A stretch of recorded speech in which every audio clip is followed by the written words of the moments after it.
1991 সাল থেকে বিএনপির স্থায়ী কমিটির সদস্য ও সাবেক যোগাযোগ প্রতিমন্ত্রী সালাউদ্দিন আহমেদ চৌধুরীর সঙ্গে আলোচিত ও সমালোচিত ব্যবসায়ী সাইফুল আলম প্রকাশ এস আলমের সুসম্পর্ক রয়েছে।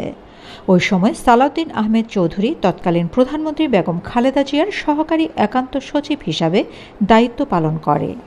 অষ্টম সংসদ নির্বাচনে সংসদ সদস্য নির্বাচিত হওয়ার পর 2001 সালের 10ই অক্টোবর 4 দলীয় জোটের প্রধান বেগম খালেদা জিয়ার নেতৃত্বে সরকার গঠন করলে সালাউদ্দিন আহমেদ মন্ত্রী পরিষদে যোগাযোগ প্রতিমন্ত্রী নিযুক্ত হন। তারপর থেকে বিএনপি নেতা সালাউদ্দিন আহমেদ চৌধুরীর সঙ্গে সাইফুল আলমের সম্পর্ক আরও গাঢ় হয়। এই সম্পর্কের সূত্র ধরে তারেক জিয়ার সঙ্গেও সুসম্পর্ক গড়ে ওঠে এস আলমের।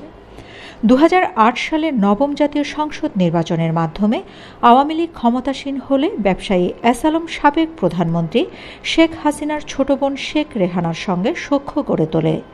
তখন থেকে এস আলমকে আর পিছনে ফিরে তাকাতে হয়নি। একের পর এক ব্যবসা সম্প্রসারণ করতে থাকে। একই সঙ্গে বিএনপির ভারপ্রাপ্ত চেয়ারম্যানের সঙ্গে গোপনে সম্পর্ক বজায় রাখে এস আলম। তারেক ও এস আলমের এই সম্পর্কের সেতুবন্ধন হিসাবে কাজ করত সাবেক যোগাযোগ প্রতিমন্ত্রী সালাউদ্দিন আহমেদ চৌধুরী। 2014 সালের 5ই জানুয়ারির সংসদ নির্বাচন বর্জন করে বিএনপি যখন সরকার বিরোধী আন্দোলন করছিল, তখন দলের মহাসচিব সহ অনেক জ্যেষ্ঠ নেতাকে গ্রেপ্তার করা হয়। সে সময় সালাউদ্দিন আত্মগোপনে থেকে দলের মুখপাত্র হিসেবে বিবৃতি দিতেন, গণমাধ্যমে কথা বলতেন।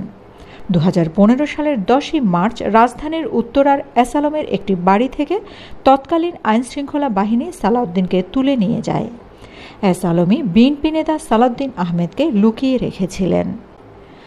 বিএনপি তখন অভিযোগ করে গোয়েন্দা সংস্থার লোকজন সালাউদ্দিন আহমেদকে তুলে নিয়ে গেছে। এর 62 দিন পর 11ই মে সিলেটের সীমান্ত লাগোয়া ভারতের মেঘালয়ে শিলংয়ের পুলিশ তাকে উদ্ধার করে। তখন ভারতের পুলিশের পক্ষ থেকে বলা হয়েছিল, সালাউদ্দিন শিলংয়ে উদ্ভ্রান্তের মতো ঘোরাঘুরি করার সময় লোকজনের ফোন পেয়ে তাকে আটক করা হয়। বৈধ কাগজপত্র ছাড়া ভারতে প্রবেশের অভিযোগে ফরেনার্স অ্যাক্ট অনুযায়ী তাকে গ্রেপ্তার দেখায় সেখানকার পুলিশ। সালাউদ্দিনের বিরুদ্ধে অনুপ্রবেশের মামলা এবং পরে অভিযোগ গঠন করা হয়। এই মামলায় 2018 সালের 26শে অক্টোবর শিলংয়ের নিম্ন আদালত সালাউদ্দিন আহমেদকে খালাস দেন। এর বিরুদ্ধে ভারত সরকার আপিল করে। 2023 সালের 28শে ফেব্রুয়ারি শিলং জজ আদালত সালাউদ্দিন আহমেদকে খালাস দেন। শিলংয়ে থাকা অবস্থায় তাকে বিএনপির স্থায়ী কমিটির সদস্য করা হয়। দীর্ঘ 10 বছর পর ছাত্র জনতার অভ্যুত্থানে শেখ হাসিনা সরকারের পতনের পর সালাউদ্দিন দেশে ফেরেন।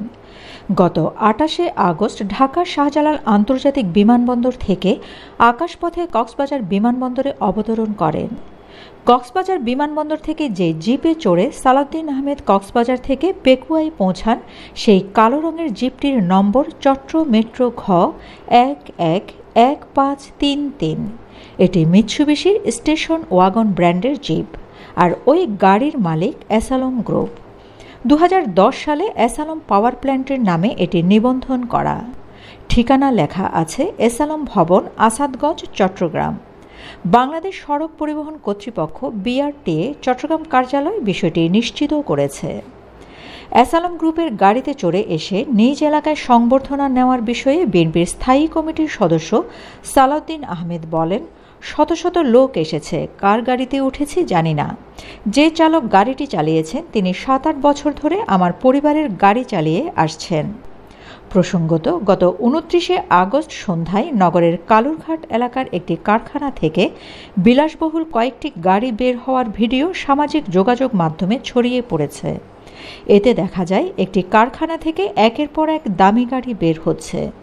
সেখানে কয়েকজন ব্যক্তি তা তদারক করছেন। যারা ভিডিওটি শেয়ার করেছেন তাদের ভাষ্য, এগুলো শিল্প গ্রুপ এস আলমের গাড়ি এবং যারা তত্ত্বাবধানে আছেন তারা বিএনপির নেতাকর্মী। এই ঘটনার পর দক্ষিণ জেলা বিএনপির আহ্বায়ক আবু সুফিয়ান, যুগ্ম আহ্বায়ক এনামুল হক ও সদস্য মামুন মিয়ার প্রাথমিক সদস্যপদ স্থগিত করা হয়েছে। বিলুপ্ত করা হয়েছে বিএনপির দক্ষিণ জেলা কমিটি। দেশের 6টি ব্যাংকের মালিকানা ছিল এই গ্রুপের। এসব ব্যাংক থেকে হাজার হাজার কোটি টাকা পাচার হয়েছে বিদেশে। গত 5ই আগস্ট ক্ষমতার পট পরিবর্তনের পর একে একে সামনে আসে এস আলমের টাকা পাচারের বিষয়টি। পুলিশের অপরাধ তদন্ত বিভাগ সিআইডি এস আলম গ্রুপের কর্ণধার এস আলম ও তার পরিবার স্বজন সহযোগী ব্যক্তিদের বিরুদ্ধে 1,13,245 কোটি টাকা বিদেশে পাচারের অভিযোগ অনুসন্ধান শুরু করেছে। এই অবস্থায় বিএনপির স্থায়ী কমিটির সদস্য ও সাবেক যোগাযোগ প্রতিমন্ত্রী সালাউদ্দিন আহমেদ চৌধুরী এস আলম গ্রুপের মালিকানাধীন গাড়িতে চড়ে গণসংবর্ধনায় অংশ নেয়ার ঘটনাটি জানাজানি হওয়ার পর সারা দেশে তোলপাড় শুরু হয়েছে। Shamima Chowdhury Shammi, BNA news 24।